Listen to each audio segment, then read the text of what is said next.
baby. Stop being rush.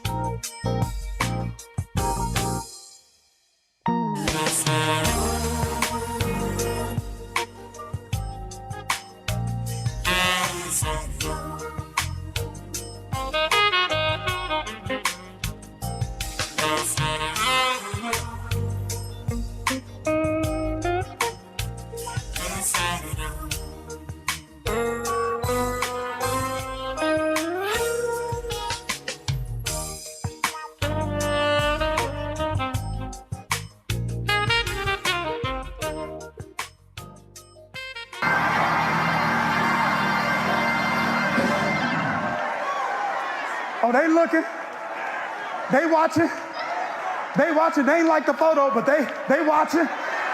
They didn't comment on the post, but they watching. They ain't text you about it, but they watching and they mad. They big mad.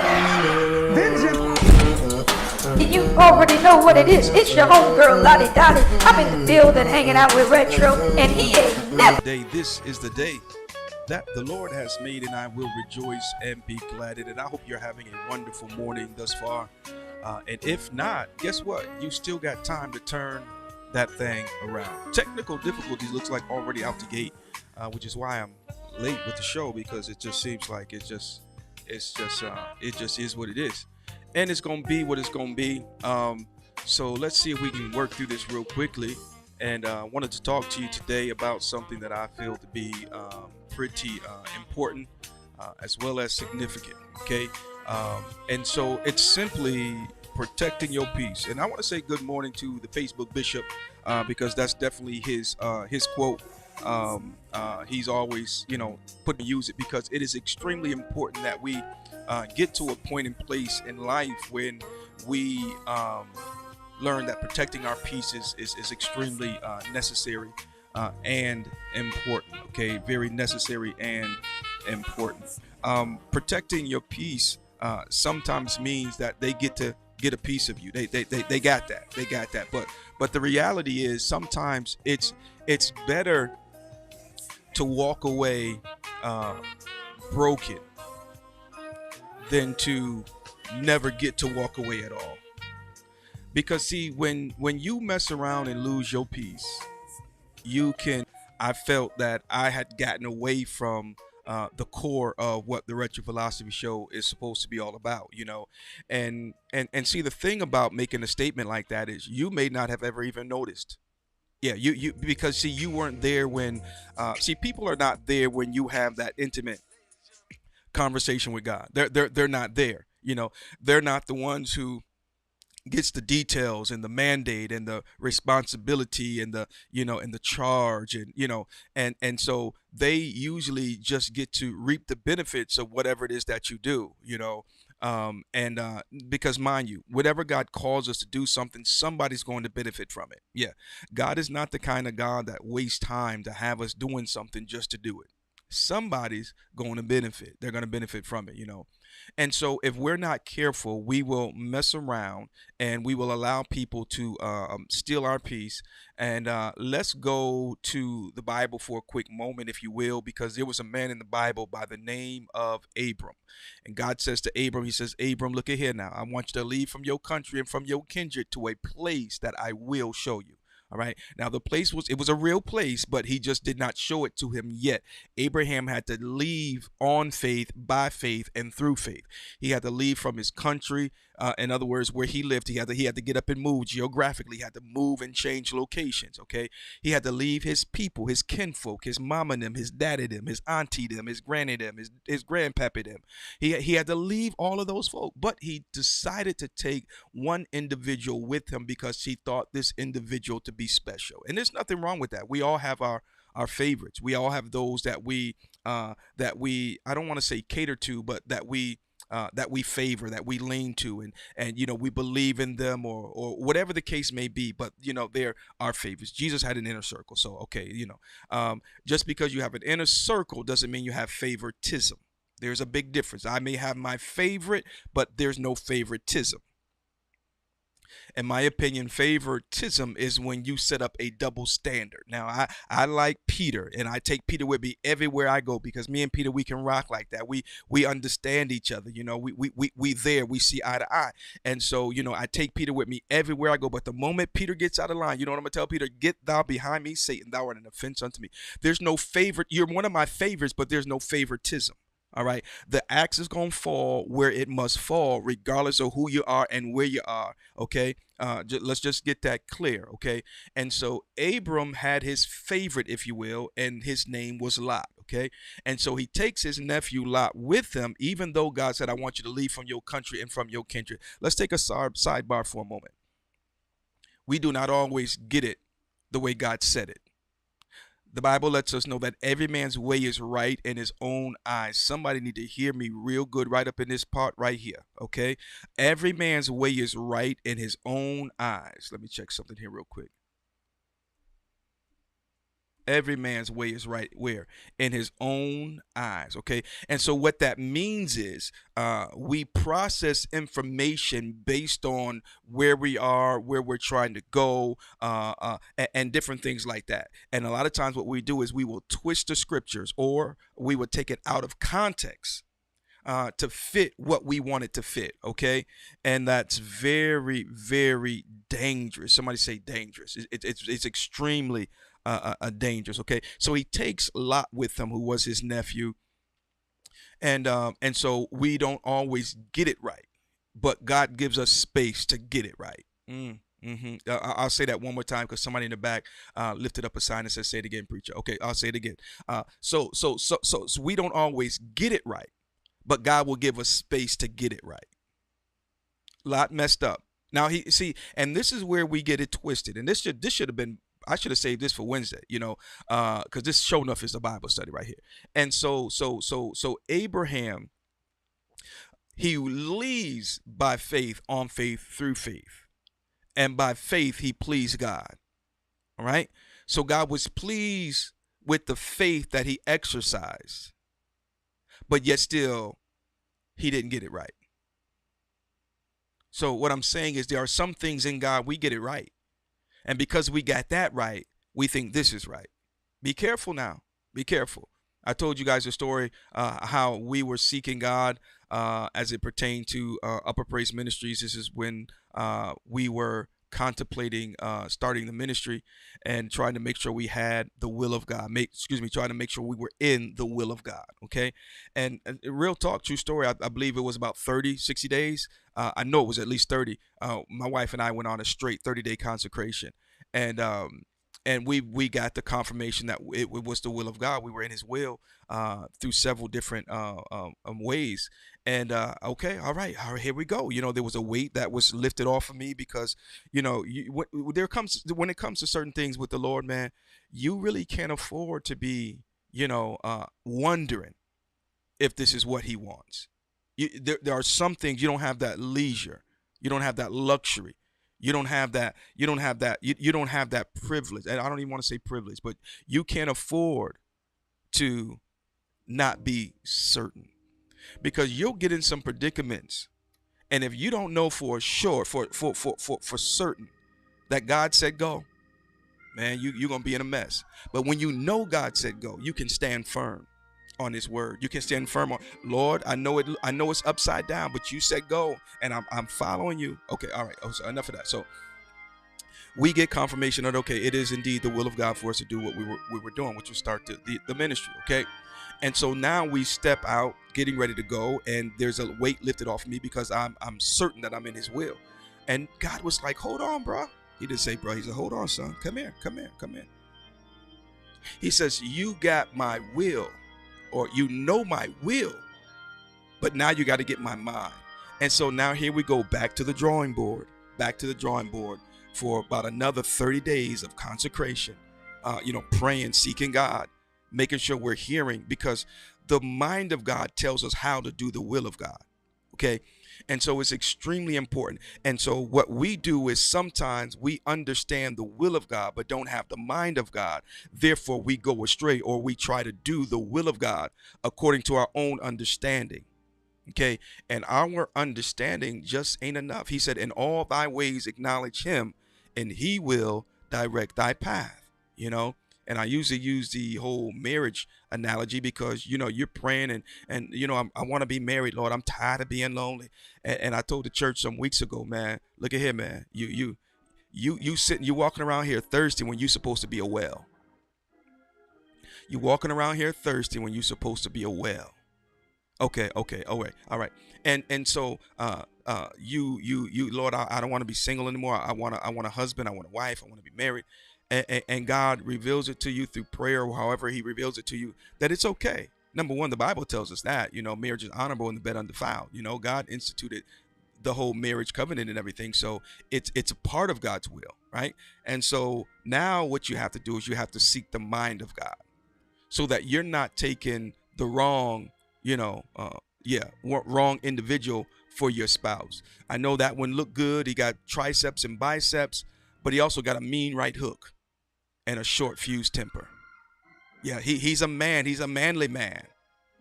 You know, he got all the muscles, and you know, he got that. I don't know if you like him tall, dark, and handsome, short, medium, and caramel. I don't know how you like him, but he's all of that. But he's also some other stuff too. A liar, you know, an abuser, you know, a manipulator, you know, and so many other things. And so you're walking in the will of God, but you don't have the mind of God. You picked up the wrong thing. You picked up the wrong one. And so it's extremely important that once we know the will of God for our life or situation, that we then seek his mind, so that we would go about it the correct way. Okay. Because there's a whole lot of men walking around, you know, your city, a whole lot of them, but all of them ain't for you. Okay. And so Solomon said it as it related to marriage. He said, he said it this way. He said, I would rather dwell on the rooftop. And one translation said the edge of the rooftop, than in the house with a contentious woman. What he said is, I'm up here on this roof because I'm trying to protect my peace. Some people just don't know when to hit the pause button. You know, the Bible says that grievous words stir up anger, but a soft answer turneth away wrath. I was talking to an individual very recently about a very dire situation. And the problem is, a lot of times when you're in the midst of a dire situation, you don't understand. In some cases, you can't see the urgency that is certainly going to lead to an emergency. And I was talking to the individual, and in their mind, they were, and it's difficult to speak for someone, so I want to be careful that I don't speak for them. But what I could gather from the conversation was that it was quickly becoming a right-wrong conversation. And even though there was a lot of right-wrong to be addressed in the conversation, the more urgent part of the situation was understanding.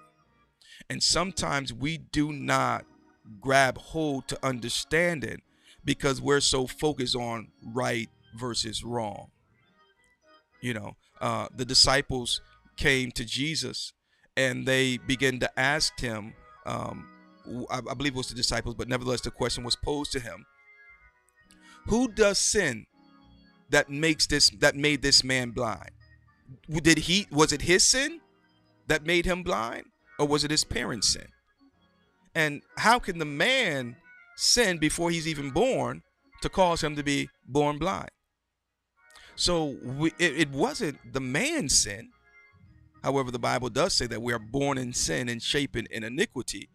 Okay, so we come into this world with a proclivity to sin. We come into this world with a sinful nature. That's a whole nother topic there. And so they asked him, you know, who sinned? And Jesus says, look, bro, it's not about who sinned, but it's about how I'm going to get the glory out of this situation. And so I said all that to say, sometimes we must understand, ladies and gentlemen, saints and ain'ts, everybody, including Lottie Dottie, it's not always about who's right and who's wrong. But what's more important is that we come to an understanding. Sometimes you have to digress. Sometimes you have to back up. Sometimes you have to moonwalk away from the situation a little bit, so you don't come across as being number one, a dictator. I can't stand that kind of leadership, number two, a manipulator. I can't stand that kind of leadership, because when some people can't get you to see reasoning, they will try to manipulate you to do what they want you to do, need you to do, and so on and so forth. And the sad part about manipulators is that they usually know exactly what to say, when to say, and how to say it. They've studied you enough to know when to say the right words the right way. And then there are those who like to use reverse psychology. And I love it because the Apostle Paul said, I didn't come to you with the wisdom of men or persuasive words.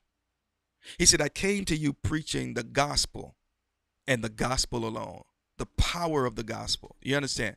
And so it's not about us using our methods of getting people to do what we want them to do. That doesn't usually help the people that much.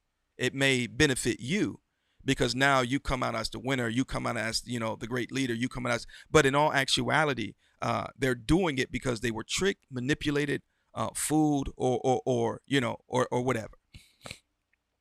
But what about people being empowered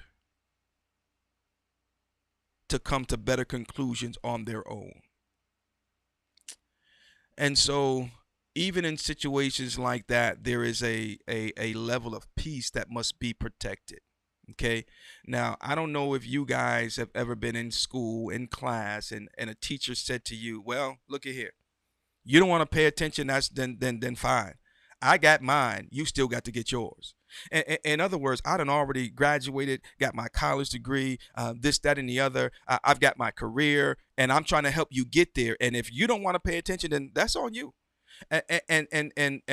However, I agree and disagree, because as a professional, as a teacher, I don't think that a teacher should ever say that to a student. Okay.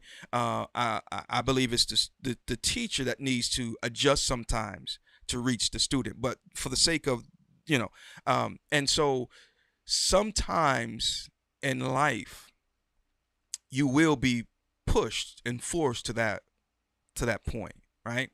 And I guess to the teacher's defense, if you've tried all week to get this student to understand and this, that, and the other, then at some point you got to say, you know what, I can't with you, because you still got a whole class over here that wants to learn, and so there, I guess there's that balancing act, and however, to protect one's peace simply means sometimes to now hear me good, walk away. Now, do not mistake walking away for desertion. See that now we go back to the will of God and the mind of God. It is the will of God for you to protect your peace. And in order to protect your peace, you might have to walk away. But the mind of God would tell you, come on now, somebody. Because look at, he told the disciples after they came back from working miracles, he said, come ye apart, and otherwise walk away. Take a woosah moment, take a break, because you're getting all wrapped up in what you did and not understanding why you did what you did. And so sometimes, yes, you got to walk away, but don't mistake the green light to walk away for deserting the individual, the situation, the group. There is a difference. Okay. And so, sometimes, yeah, I'll walk away. I was working on some stuff last night, and I just wasn't feeling creative. As normally I get to working on something and I kind of ponder on it, and then it's like, boom, it hits me and I go to working. And so, boom, I'm working on it and I'm not really feeling that thing, that pizzazz, and so I walked away. Yeah. And I'll pick it up little bit later on today. And because sometimes it takes so much out of you that, you don't have anything else to give at that moment, and so you walk away, rejuvenate, regenerate, refresh, revisit it, and then come back. Okay. And when I say revisit it, sometimes you got to rethink it in your mind. Sometimes you got to ponder on it a little bit and then go back. But to desert it could essentially mean cutting off your nose to spite your face. I think you look better with your nose. Don't cut it off. I'm just saying, don't cut it off. Ladies and gentlemen, it's your boy Retro with you on this morning with a little bitty, eensy beensy retro philosophy. Yeah. Please understand that when you lose your peace, you could lose your opportunity, because certain opportunities came about based on the state of mind you were in. And when you're in a certain state of mind, you can produce differently, you can produce better, you can be more creative and things of that nature. And so you were given opportunities based on that person, because a lot of people are different when they're agitated. They're different when they're, off kilt, when they're, out of sync, when they're, out of their zone, if you will. They're very different. Now let's go a little bit deeper here. Okay. As long as everything is the way I want, I'm playing the devil's advocate here too as well. As long as everything is the way I want it to be, I'm good. Retro is in the building. But what I found out is, don't judge people. And when I say judge, I don't mean in the sense of, okay, so let me change that word there. Let's see here. What's another word I can use, folks? Let me see what's going on here.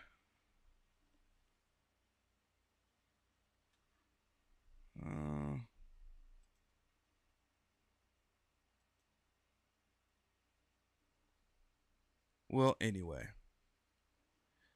I'll just use it for but so don't judge people